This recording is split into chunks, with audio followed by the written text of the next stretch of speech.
Dans cette première vidéo, nous allons définir la relation de congruence modulo 1 réel, qui va nous être indispensable en géométrie en particulier et pour manipuler des angles.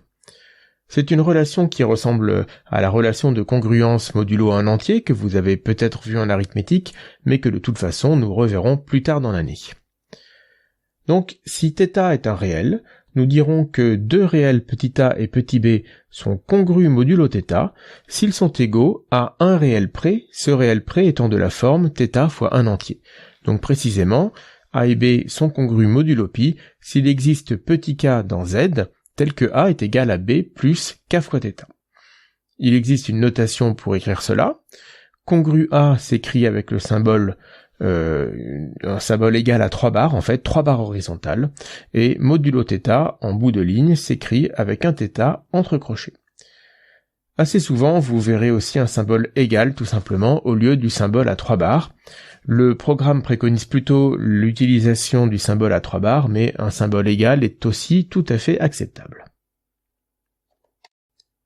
Par exemple, si nous prenons le réel π sur 2 et que nous lui rajoutons 2 fois π, eh bien, nous obtenons 5π sur 2,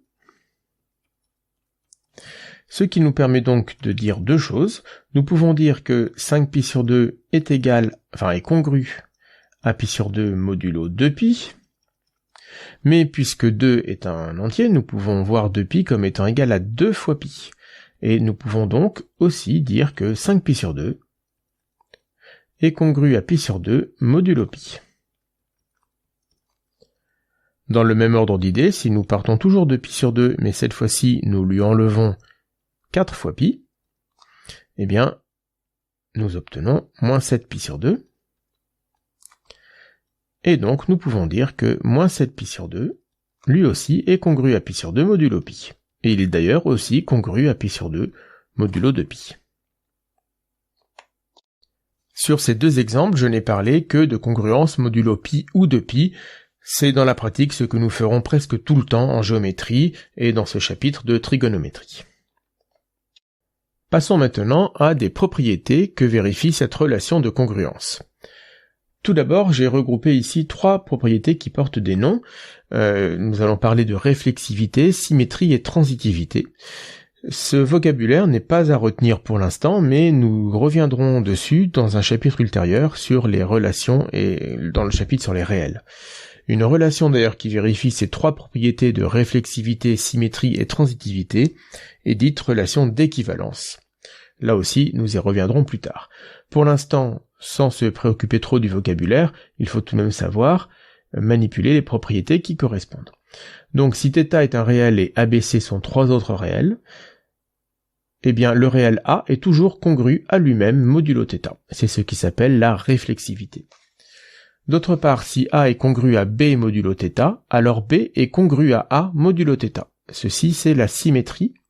Et vous remarquerez d'ailleurs qu'en français, nous avons 2 manières différentes de dire les choses. Sur la page de gauche, j'ai dit que A et B étaient congrus modulo θ. Lorsque l'on dit cela, A et B jouent le même rôle. Par contre, à droite, je viens de dire A est congru à B modulo θ, et B est congru à A modulo θ. Dans la formulation A est congru à B modulo θ, on voit que A et B ne jouent pas le même rôle.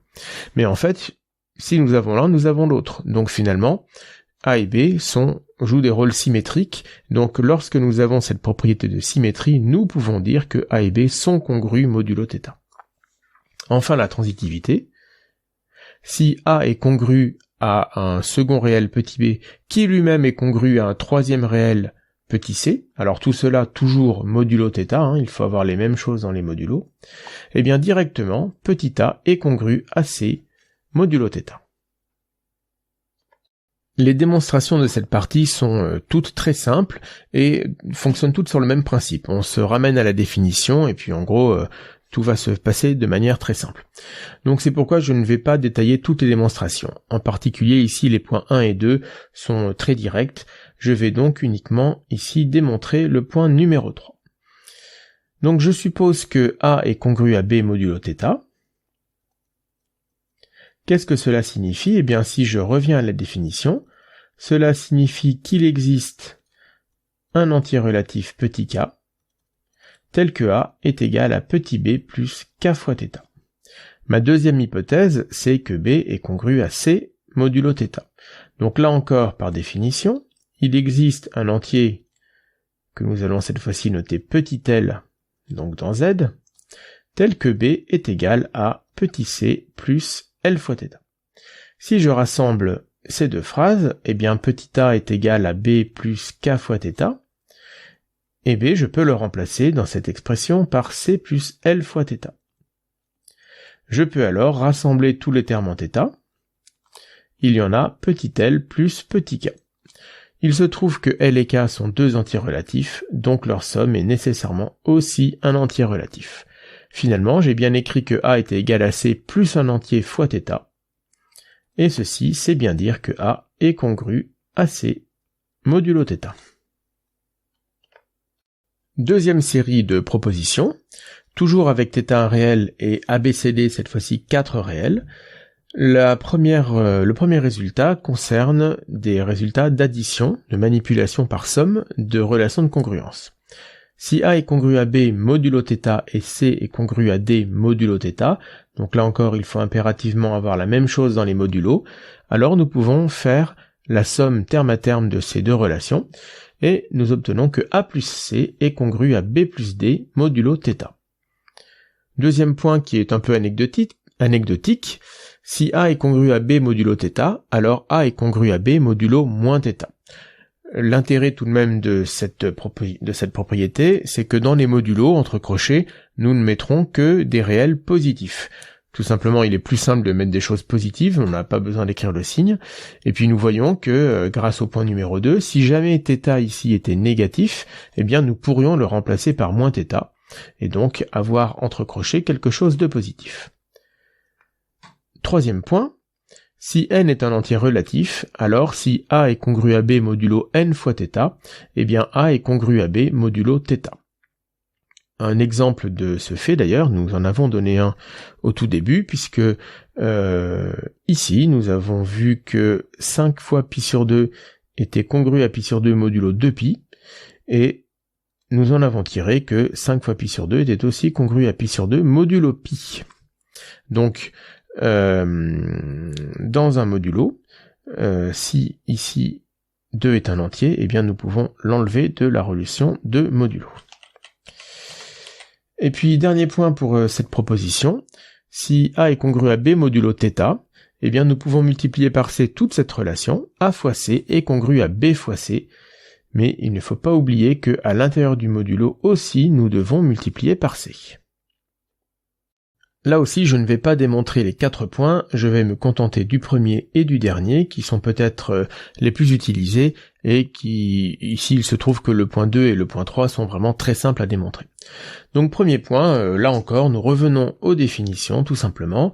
Que signifie que A est congru à B modulo θ? Eh bien, cela signifie qu'il existe qu'un entier dans Z, tel que petit a est égal à b plus k fois θ. Mais comme nous avons aussi petit c congru à d modulo θ, eh bien il existe aussi un entier petit l, tel que c est égal à d plus l fois θ. Si maintenant je fais la somme de ces deux lignes, j'obtiens que a plus c est égal à b plus d, plus, et puis tous les termes en θ je vais les rassembler, l plus k fois θ. Comme dans la démonstration précédente, L plus K est un entier relatif, et donc nous avons terminé A plus C est bien égal à B plus D plus un entier fois θ, donc A plus C est congru à B plus D modulo θ. Pour le quatrième point, démonstration assez simple là aussi, à nouveau je commence en disant qu'il existe un entier petit l dans Z tel que A est égal à B plus L fois θ, et je vais multiplier par petit c toute cette relation. Donc A fois C est égal à B fois C plus L fois Cθ. L n'a pas changé, c'est toujours un entier relatif, et donc j'ai bien écrit que AC est égal à BC plus un entier fois Cθ. Ça c'est bien dire que AC est congru à BC modulo Cθ. Alors attention, comme je le disais dans l'énoncé, il ne faut pas oublier de multiplier par C également à l'intérieur du modulo. Considérons l'exemple suivant. Si je prends pi sur 2 et que je lui rajoute 2pi, eh bien j'obtiens 5pi sur 2. Alors c'est l'exemple de tout à l'heure. Hein. Donc 5pi sur 2 est congru à pi sur 2 modulo 2pi. Si maintenant je divise toute cette relation par 2, c'est-à-dire qu'en fait, on peut voir ça comme une multiplication par 1/2, hein, je prends en fait petit c égale 1/2 dans l'énoncé précédent, eh bien en vertu du point 4 que je viens de démontrer, j'obtiens que 5pi sur 4 est congru à pi sur 4 modulo pi. Donc ça c'est vrai, nous venons de le démontrer. Est-ce que 5pi sur 4 est congru à pi sur 4 modulo 2pi, c'est-à-dire est-ce que je peux diviser par 2 5pi sur 2 et pi sur 2, mais pas ce qui est dans le modulo? Eh bien non. Cette fois-ci, ça c'est faux. Vous pouvez faire la différence 5pi sur 4 moins pi sur 4. Vous allez obtenir 4pi sur 4, c'est-à-dire pi. Et pi, eh bien ça n'est pas égal à 2pi fois un entier. Donc il faut faire attention à cela, on multiplie par c également ce qui se trouve entre crochets, donc dans le modulo. Alors ce sont les seules propriétés que nous allons donner ici. Nous verrons dans le chapitre d'arithmétique une relation de congruence modulo un entier. Elle présente alors une définition très similaire à celle-là. Elle présente les mêmes propriétés, mais elle a d'autres propriétés qui ne sont pas vraies lorsque nous regardons la congruence modulo un réel. Parce qu'un entier, donc, ça a des propriétés un peu différentes. En particulier, nous voyons que dans la relation, enfin, dans la définition de relation de congruence, nous prenons θ fois un entier. Donc, si θ est un entier ou pas, il y aura des propriétés différentes. Ici, dans ce chapitre, et tout au long de l'année, hein, nous utiliserons la plupart du temps des congruences modulo pi ou 2pi, en tout cas des multiples de pi. Ce qui fait qu'il y a moins de propriétés qu'avec la congruence modulo un entier, c'est que pi est irrationnel. Non seulement c'est un réel qui n'est pas un entier, mais ça va encore plus loin que ça, pi est irrationnel. Donc nous pourrons revenir plus tard dans l'année sur l'importance de ce résultat et ce que ça implique pour la relation de congruence, je n'en parlerai pas là. En tout cas, l'irrationalité de pi est un résultat que vous pouvez utiliser directement.